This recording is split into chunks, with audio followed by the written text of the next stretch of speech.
Welcome to skill knowledge in arts. This is Akhilesh. आज के इस वीडियो में हम जानेंगे कि होम हेल्थ केयर में पेशेंट का देखभाल कैसे किया जाता है।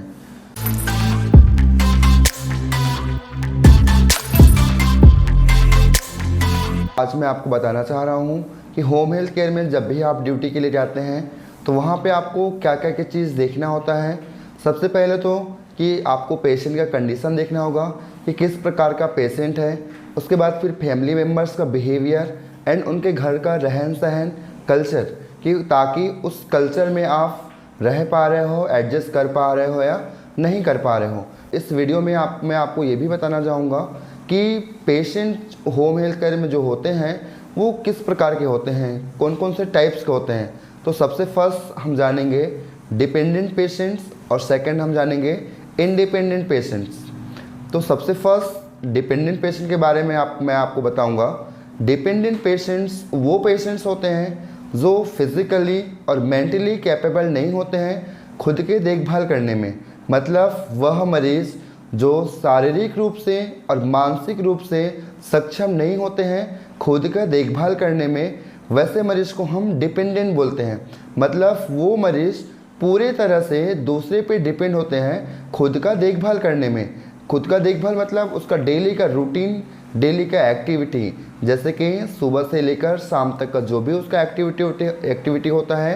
सुबह उठना, ब्रश करना, नहाना, ब्रेकफास्ट करना, then lunch, then overall activities, medicines, then elimination needs. Elimination needs मतलब कि वो पेशेंट्स जो बेड से चलकर वॉशरूम तक नहीं जा पा रहे हैं, वैसे पेशेंट्स को हम लोग बेड में मेडिकल इक्विपमेंट के द्वारा एलिमिनेशन नीड के लिए सपोर्ट देते हैं। जैसे कि मोशन मैनेजमेंट के लिए डायपर और बेड पैन का यूज़ करते हैं हम लोग, और यूरिन मैनेजमेंट के लिए यूरिनल और कैथेटर का यूज़ करते हैं।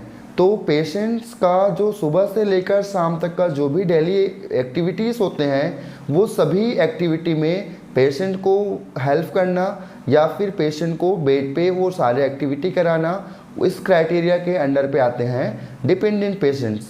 अब हम ये जानेंगे कि इंडिपेंडेंट पेशेंट्स किसे कहते हैं।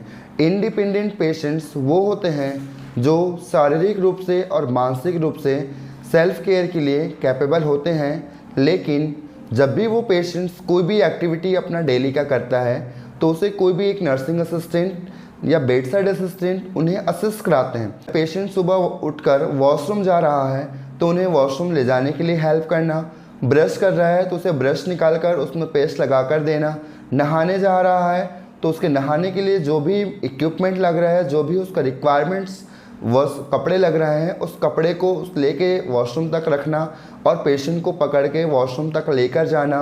खाना खा रहा है, खाना खिलाते वक्त उसे हेल्प करना, कपड़े पहन रहा है, कपड़े पहनने में हेल्प करना, पेशेंट वॉक करने जा रहा है, वॉकिंग करने के लिए हेल्प करना। मतलब कि वो पेशेंट जो अपना डेली का रूटीन खुद से तो कर पा रहा है, लेकिन पेशेंट को हम फॉल प्रिवेंट कराने के लिए उसे हेल्प कर रहे हैं। मतलब उस पेशेंट को गिरने का डर रहता है तो वो गिर ना जाए, उसके लिए हम लोग उसे हेल्प करते हैं। इस क्राइटेरिया में आते हैं इंडिपेंडेंट पेशेंट्स।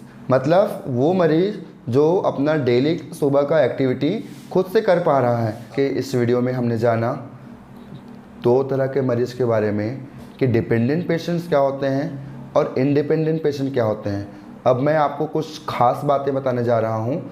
जैसे कि आपने सिर्फ सुना होगा होम हेल्थ केयर, लेकिन इस होम हेल्थ केयर को भी अलग अलग नाम से जाना जाता है, जैसे कि domiciliary care, social care and in home care.